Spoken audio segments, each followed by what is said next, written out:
And speaking of the Labour Party, Peter Obi, the presidential candidate, was in Akwa Ibom where he said that the era of unfulfilled promises is gone. Well, that is if he becomes president.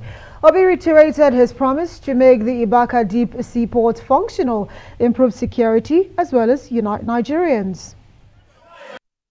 Next year, election will not be by tribe. Let nobody tell you about tribe. No tribe buys bread cheaper. Not by joy. No tribe buys bread cheaper. Have you seen the tribe buy bread cheaper? Have you seen the tribe buy bread cheaper? Next year's election, we want people with character. People where if they say they can fight corruption, they can fight corruption. Nigeria is being mismanaged.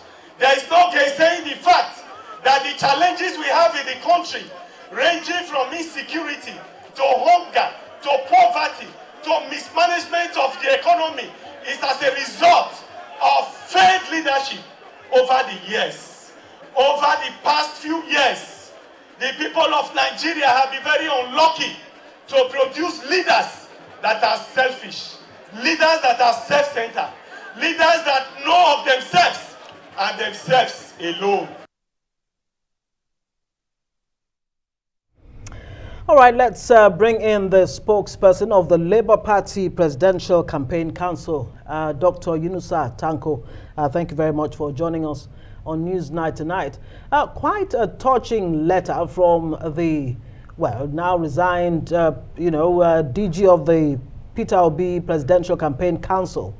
Talk to us about, the feelings within the Labour Party right now with that resignation. And how much of a dent, really, do you think it has created on the Labour Party?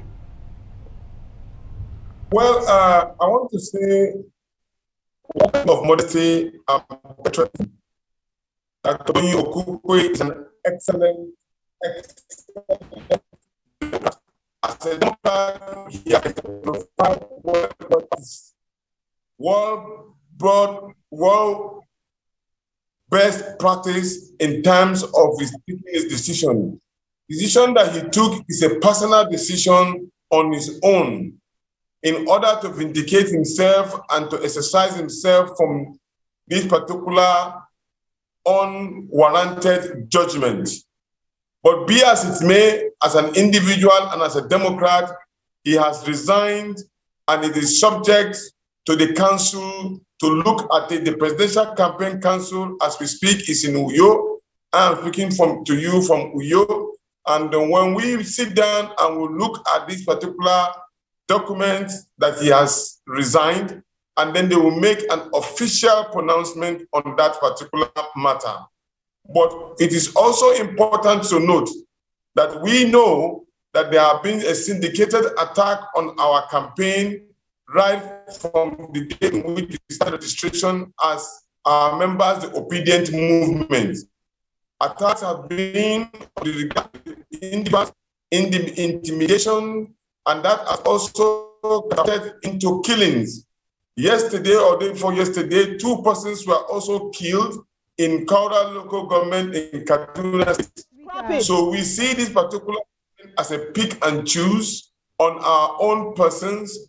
But our presidential candidate had made it clear that no amount of intimidation, no amount of demarketing, no amount of name calling, no amount of killing will stop up from contesting this election, but we will ask our people to be steadfast and consistent in the democratic tenets to ensure that Peter Obi becomes the president of the Federal Republic of Nigeria in 2023.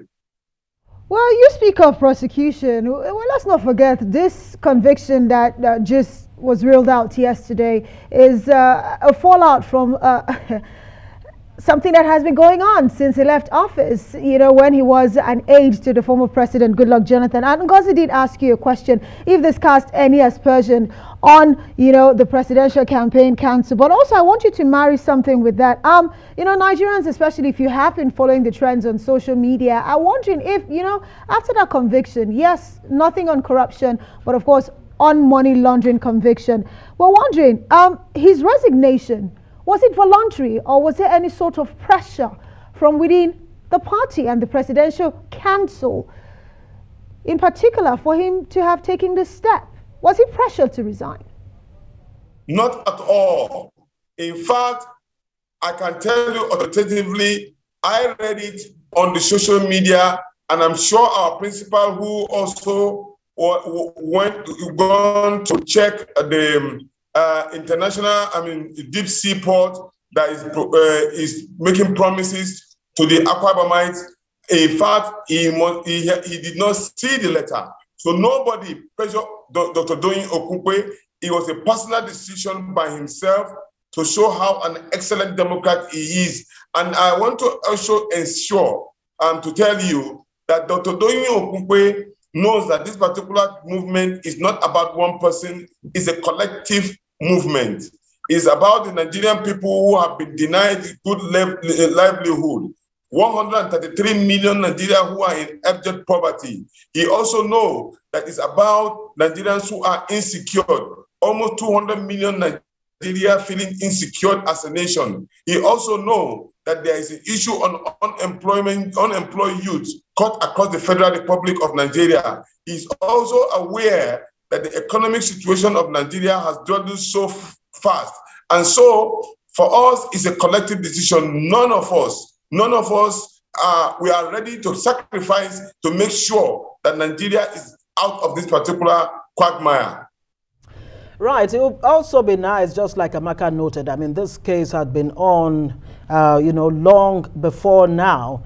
Was the party hierarchy aware that Doyin Okupe was in court on an issue of money laundering and still went ahead to pick him as the campaign director general? You are also aware that there are so many other persons who have cases on their head.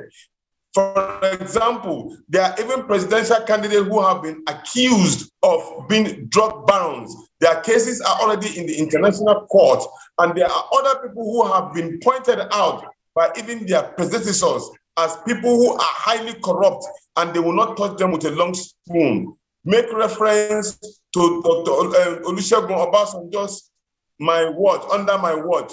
You could see all of those. So for us, we know that Dr. Doyin Okupe have this particular case, but we also know he's an innocent person. We raise our part on this particular matter. The person that was accused of giving this particular money legitimately under the leadership of Sambo Dasuki is a free man.